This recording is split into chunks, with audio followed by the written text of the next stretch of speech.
आज धूमधाम से मनाया जा रहा है 76वां गणतंत्र दिवस। राष्ट्रपति द्रौपदी मुर्मू सुबह 10:30 बजे कर्तव्य पथ पर फहराएंगी तिरंगा, परेड की सलामी लेंगी। इस बार का गणतंत्र दिवस समारोह खास है। एक लोकतांत्रिक गणराज्य के रूप में भारत के 75 साल पूरे हो रहे हैं। इंडोनेशिया के राष्ट्रपति प्रबोवो सुबियांटो इस बार गणतंत्र दिवस समारोह के मुख्य अतिथि हैं। गणतंत्र दिवस समारोह में हिस्सा लेने वाले इंडोनेशिया के चौथे राष्ट्रपति होंगे सुबियांटो। कर्तव्य पथ पर सैन्य शक्ति और सांस्कृतिक विरासत का आज शानदार प्रदर्शन देखने को मिलेगा। करीब 90 मिनट तक चलेगा पूरा कार्यक्रम। इस साल की थीम स्वर्णिम भारत विरासत और विकास है। गणतंत्र दिवस समारोह में देश अपनी सैन्य ताकत का प्रदर्शन करेगा। ब्रह्मोस, पिनाक और आकाश समेत कुछ अत्याधुनिक रक्षा प्रणालियों का प्रदर्शन किया जाएगा। सेना की युद्ध निगरानी प्रणाली संजय का भी होगा प्रदर्शन। डीआरडीओ की सतह से सतह पर मार करने वाली सामरिक मिसाइल प्रलय पहली बार परेड में शामिल होगी। T-90 भीष्म टैंक, पैदल सेना को ले जाने वाला वाहन Sarath, barrel rocket launcher system, Agnibaan और हल्का विशिष्ट वाहन बजरंग भी परेड का हिस्सा होगा। परेड में कई चीजें पहली बार देखने को मिलेंगी। तीनों सेनाओं की झांकी दिखेगी जो सशस्त्र बलों के बीच तालमेल को दिखाती है। तीनों सेनाओं की झांकी का विषय सशक्त और सुरक्षित भारत होगा। थल, जल और वायु में समन्वित अभियान का प्रदर्शन किया जाएगा। झांकी में युद्ध के मैदान का परिदृश्य दिखाया जाएगा, जिसमें स्वदेशी अर्जुन युद्धक टैंक, तेजस लड़ाकू विमान और उन्नत हल्के हेलीकॉप्टर शामिल किए जाएंगे। 76वें गणतंत्र दिवस परेड में इंडोनेशिया से 160 सदस्यीय मार्चिंग टुकड़ी भी शामिल होगी। 190 सदस्यीय बैंड भी टीम का हिस्सा होगा। गणतंत्र दिवस परेड के दौरान कर्तव्य पथ पर 16 राज्यों और केंद्र शासित प्रदेशों की झांकियां नजर आएंगी। केंद्र सरकार के 10 मंत्रालयों और विभागों की झांकी भी दिखेगी। गणतंत्र दिवस समारोह में डीआरडीओ भी झांकी पेश करेगा। रक्षा कवच, बहुक्षेत्रीय खतरों के खिलाफ बहुस्तरीय सुरक्षा विषय पर झांकी पेश की जाएगी। करगिल युद्ध के नायक 2 परमवीर चक्र विजेता और 1 अशोक चक्र विजेता परेड का हिस्सा होंगे। फ्लाई पास्ट में भारतीय वायुसेना के 40 विमान और भारतीय तटरक्षक बल के 3 डॉर्नियर विमान शामिल होंगे। भारतीय सेना का प्रतिनिधित्व घुड़सवार टुकड़ी भी करेगी। 8 मशीनीकृत टुकड़ियां और 6 मार्चिंग दस्ता भी शामिल होगा। गणतंत्र दिवस परेड रायसीना हिल से शुरू होकर कर्तव्य पथ इंडिया गेट से होते हुए लाल किले तक जाएगी। गणतंत्र दिवस समारोह में पहली बार 3 सरकारी स्कूल के बैंड परफॉर्म करेंगे। झारखंड, सिक्किम और कर्नाटक के स्टूडेंट वाद्य यंत्र बजाएंगे। सुबह 10:05 पर प्रधानमंत्री मोदी नेशनल वॉर मेमोरियल पहुंचेंगे। रक्षा मंत्री राजनाथ सिंह पीएम मोदी की अगवानी करेंगे। सीडीएस और तीनों सेनाओं के प्रमुख भी एस्कॉर्ट करेंगे। सुबह 10:07 पर PM Modi national war memorial पर श्रद्धांजलि देंगे। वहां मौजूद जवानों को सलामी देंगे। इस बार गणतंत्र दिवस परेड देखने के लिए करीब 10,000 खास मेहमानों को बुलाया गया है। राष्ट्रीय महत्व के आयोजनों में जन भागीदारी बढ़ाने के उद्देश्य से सरकार ने इन्हें आमंत्रित किया है। 76वें गणतंत्र दिवस के मौके पर देश भर में समारोह का आयोजन किया जा रहा है। राज्यों में भव्य परेड और सांस्कृतिक कार्यक्रमों के आयोजन होंगे। गणतंत्र दिवस को लेकर दिल्ली पुलिस ने खास तैयारी की है। 6 लेयर की सुरक्षा है।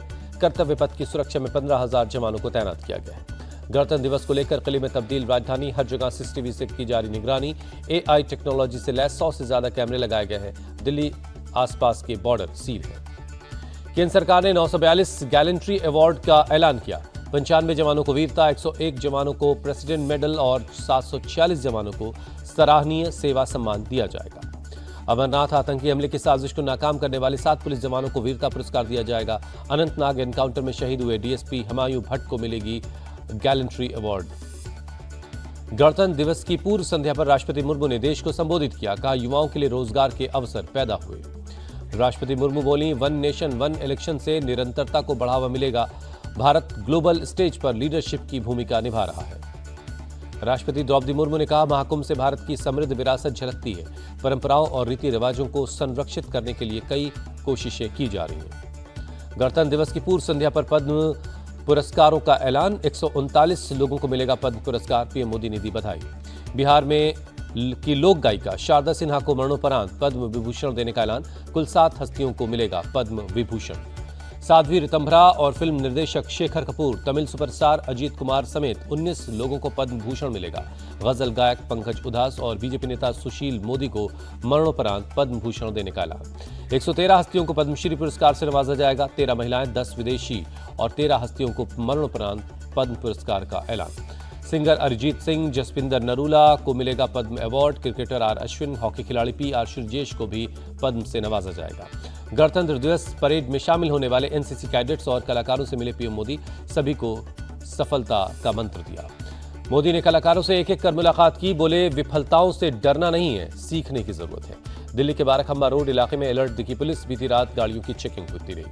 दिल्ली के अलग अलग इलाकों में मुस्तैद हैं दिल्ली पुलिस के जवान, गणतंत्र दिवस के मौके पर चलाया गया तलाशी अभियान। दिल्ली के मिंटो रोड इलाके में भी सुरक्षा कड़ी है, पुलिस के जवानों ने गाड़ियों की चेकिंग की। गणतंत्र दिवस के मौके पर मुंबई में भी सुरक्षा के कड़े इंतजाम, चप्पे चप्पे पर मुस्तैद हैं पुलिस के जवान। बीती रात गाड़ियों की चेकिंग करते नजर आए पुलिस के जवान, दादर इलाके में भी चलाया गया तलाशी अभियान। नोएडा में गणतंत्र दिवस को लेकर सुरक्षा कड़ी है, पुलिस ने मॉल, मेट्रो स्टेशन, भीड़ भाड़ वाले इलाकों में पेट्रोलिंग की, सुरक्षा व्यवस्था का लिया जायजा। नोएडा ट्रैफिक पुलिस की ने एडवाइजरी जारी की, आज कर्तव्य पथ पर प्रोग्राम खत्म नहीं होने तक मालवाहक गाड़ियों की एंट्री बैन रहेगी। गणतंत्र दिवस की पूर्व संध्या पर अटारी वाघा बॉर्डर पर बिल्डिंग्स तिरंगे रंग से रोशन है। राजस्थान में भी सरकारी इमारतों को तिरंगे की रोशनी से सजाया गया है। मध्य प्रदेश, झारखंड समेत सभी राज्यों में सरकारी इमारतों को रोशन किया गया है। जम्मू के शक्तिनगर पार्क में लेजर एंड साउंड शो का आयोजन हुआ, स्वतंत्रता सेनानियों और शहीद जवानों के योगदान को दिखाया गया। अटारी वाघा बॉर्डर पर बीटिंग द रिट्रीट समारोह का आयोजन हुआ, तालियों की गड़गड़ाहट से माहौल गूंजा। दिल्ली में उपराष्ट्रपति जगदीप धनखड़ ने इंडोनेशिया के राष्ट्रपति से मुलाकात की। 76वें गणतंत्र दिवस के मुख्य अतिथि हैं राष्ट्रपति प्रबोवो सुबियांतो। जम्मू कश्मीर के रियासी में भीमगढ़ किला तिरंगे की रोशनी से जगमगा रहा है। गणतंत्र दिवस की पूर्व संध्या पर शानदार लाइटिंग की गई है। दिल्ली में इंडोनेशिया के प्रतिनिधिमंडल ने राष्ट्रपति भवन में बॉलीवुड गीत कुछ कुछ होता है गाया। इंडोनेशिया के राष्ट्रपति के सम्मान में आयोजित भोज में शामिल होने के लिए पहुंचे सभी। जम्मू कश्मीर के डोडा में तिरंगे की रोशनी से रोशन हुआ गणपत ब्रिज और पुल डोडा ब्रिज। गणतंत्र दिवस के मौके पर खास सजावट की गई। गृहमंत्री अमित शाह ने दिल्ली के राजौरी गार्डन और त्रिनगर विधानसभा में चुनाव प्रचार किया, कहा आपदा सरकार ने दिल्ली की जनता को सिर्फ धोखा दिया है। अमित शाह ने यमुना नदी में गंदगी का मुद्दा उठाया, कहा बीजेपी की सरकार बनी तो साबरमती रिवर फ्रंट की तरह यमुना रिवर फ्रंट बनाएंगे। अमित शाह ने जनता को भरोसा दिया, कहा कोई भी योजना बंद नहीं होगी, हम उन वादों को पूरा करेंगे जिसको आपदा वाले पूरा नहीं कर पाए। अमित शाह ने आप सरकार पर कई घोटालों का आरोप लगाया, कहा आपदा वालों ने शराब घोटाला, राशन कार्ड घोटाला, बस खरीदने में घोटाला, सीसीटीवी में घोटाला किया। गृहमंत्री अमित शाह ने दिल्ली चुनाव के लिए बीजेपी के संकल्प पत्र का तीसरा और आखिरी हिस्सा जारी किया, कहा संकल्प पत्र हमारे लिए विश्वास का सवाल होता है। अमित शाह ने केजरीवाल से निशाना साधा, कहा यमुना नदी में डुबकी नहीं लगा सकते हैं तो महाकुंभ में जाकर ही डुबकी लगा लें। बीजेपी ने दिल्ली के युवाओं को 50,000 नौकरी देने का वादा किया, कहा दिल्ली में सील हुई 13,000 दुकानों को फिर से खोला जाएगा। बीजेपी ने पाकिस्तान से आए शरणार्थियों और 17,000 अनाधिकृत कॉलोनियों को मालिकाना हक देने का भी वादा किया। श्रमिकों को 5 लाख रुपए तक का दुर्घटना बीमा, 13,000 नई इलेक्ट्रिक बसें चलाने का भी वादा। बीजेपी के 1700 अनाधिकृत कॉलोनियों के मालिकाना हक देने के वादे पर केजरीवाल का पलटवार, कहा यह तो बस वादा है न जो पीएम ने 2015 और 2020 में किया था। आम आदमी पार्टी के नेता मनीष सिसोदिया ने बीजेपी के संकल्प पत्र को जुमला पत्र बताया, कहा बीजेपी दिल्ली में हार मान चुकी है। मनीष सिसोदिया बोले दिल्ली की आबादी 2.5 करोड़ है और अमित शाह सिर्फ 50,000 नौकरियां देने की बात करते हैं। अमित शाह की बंद दुकानों को खुलवाने के वादे पर बोले आप कैंडिडेट सौरभ भारद्वाज, 2017 में दुकानों को सील किया गया था, उस वक्त एमसीडी में बीजेपी ही थी। बीजेपी सांसद बासुरी स्वराज का आप पर निशाना, बोले दिल्ली की जनता को अब बहाने नहीं बदलाव चाहिए, दिल्ली में बीजेपी सरकार चाहिए। आपके पोस्टर पर कांग्रेस ने चुनाव आयोग में शिकायत दर्ज करवाई, पोस्टर को आचार संहिता का बताया उल्लंघन। आपके पोस्टर से नाराज कांग्रेस कैंडिडेट संदीप दीक्षित बोले मानहानि का केस करूंगा। शीश महल विवाद पर केजरीवाल की सफाई, कहा मेरे घर में न सोने के टॉयलेट हैं न लाखों के पर्दे हैं, मैं चाहता हूं कि जनता भी मेरा घर देखे। शराब घोटाले पर भी केजरीवाल ने सफाई दी, बोले शराब घोटाले का आरोप बेबुनियाद है, सुप्रीम कोर्ट ने भी कहा कोई सबूत नहीं। अरविंद केजरीवाल ने कहा पिछले 10 साल में नए सीवर डलवाने के लिए बहुत काम हुआ, अगले 5 साल में सभी इलाकों में सीवर लाइन ठीक करना है। दिल्ली चुनाव पर बोले अनुराग ठाकुर, हमने जो वादे किए हैं वो पूरे करेंगे, जो योजनाएं चल रही हैं उसे चालू रखेंगे। अनुराग ठाकुर का बयान, कहा किसी लाभार्थी को कोई नुकसान नहीं होगा, पहले से ज्यादा फायदा मिलेगा। इंडिया टीवी के चुनाव मंच पर भी कई दिग्गज नेता पहुंचे। अरविंद केजरीवाल बोले बीजेपी के पास चुनाव में मुद्दा नहीं है। केजरीवाल बोले बीजेपी सिर्फ मुझे गालियां दे रही है, 10 साल में उसने दिल्ली के लिए क्या किया ये बताए। केजरीवाल ने कहा मैं कुछ वक्त के लिए अहंकारी हो गया था, सीटें कागज पर लिख कर देता था, जेल में सीखा अहंकार नहीं करना चाहिए। चुनाव मंच पर दिल्ली के सीएम आतिशी बोली हमने दिल्ली के लोगों को काम करके दिखाया है, बीजेपी के संकल्प पत्र पर लोगों को भरोसा नहीं है। आतिशी ने बीजेपी पर पलटवार किया, कहा आपदा बीजेपी के अंदर है, उनके पास कोई नैरेटिव नहीं है। दिल्ली के सीएम आतिशी ने केंद्रीय मंत्री नितिन गडकरी की तारीफ की, बोली मुझे उनका काम पसंद है। चुनाव मंच पर दिल्ली बीजेपी अध्यक्ष वीरेंद्र सहदेवा का दावा, दिल्ली में 27 साल का वनवास खत्म होगा, डबल इंजन की सरकार बनेगी। चुनाव मंच में केजरीवाल पर जमकर बरसे रमेश बिधूड़ी, बोले दिल्ली के लिए केजरीवाल ठग है। शराब नीति पर आप नेता मनीष सिसोदिया ने कहा, हमारी शराब नीति को कई राज्यों ने कॉपी किया है, इसमें कुछ भी गलत नहीं था। चुनाव मंच में पंजाब के सीएम भगवंत मान ने दावा किया, कहा चौथी बार अरविंद केजरीवाल दिल्ली के मुख्यमंत्री बनेंगे। सीएम भगवंत मान बोले, दिल्ली में बीजेपी के पास कोई एजेंडा नहीं है, आप सर्वे में नहीं सीधे सरकार में आती है।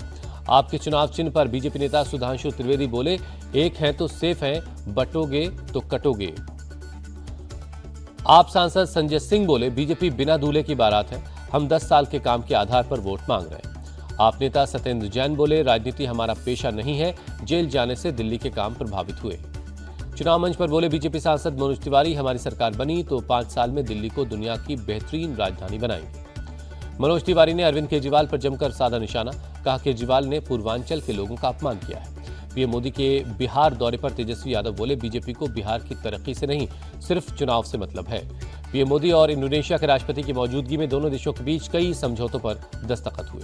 पीएम मोदी बोले, पिछले कुछ सालों में द्विपक्षीय कारोबार में तेजी आई है, रक्षा, साइबर सुरक्षा, समुद्री सुरक्षा समेत कई क्षेत्रों में मिलकर काम कर रहे हैं। इंडोनेशिया के राष्ट्रपति ने पीएम मोदी से कहा, समीक्षा के बाद हमने आपकी कई पॉलिसीज को लागू किया है। उत्तराखंड में 27 जनवरी से यूसीसी लागू होगा। CM Dhami UCC portal launch करेंगे। यूसीसी लागू करने वाला पहला राज्य बन जाएगा उत्तराखंड। महाकुंभ में 2500 ड्रोन से भव्य शो का आयोजन हुआ। महाकुंभ की गाथा को दिखाया गया। भारत ने दूसरे टी20 में इंग्लैंड को दी शिकस्त। टीम इंडिया ने 2 विकेट से जीता मैच। 5 मैचों की सीरीज में 2-0 की बढ़त बना ली है। भारत ने टॉस जीतकर इंग्लैंड को बल्लेबाजी का न्योता दिया। इंग्लैंड ने 9 विकेट खोकर 165 रन बनाए थे। टीम इंडिया के संकट मोचक बनकर आए तिलक वर्मा ने खेली धमाकेदार पारी। तिलक ने 56 गेंदों में ताबड़तोड़ नाबाद 72 रन की पारी खेल भारत को जीत दिला दी। तिलक वर्मा को शानदार पारी के लिए प्लेयर ऑफ द मैच का अवार्ड मिला। तिलक ने पारी के दौरान 5 छक्के और 4 चौके लगाए। इंग्लैंड की तरफ से ब्रैडन कॉर्स को 3 विकेट मिला। आदिल रशीद समेत 5 खिलाड़ियों को 1-1 विकेट हासिल हुआ। गेंदबाजी में भारत के लिए अक्षर पटेल और वरुण चक्रवर्ती ने 2-2 विकेट लिए। हार्दिक पांड्या समेत 4 खिलाड़ियों को 1-1 विकेट हासिल हुआ।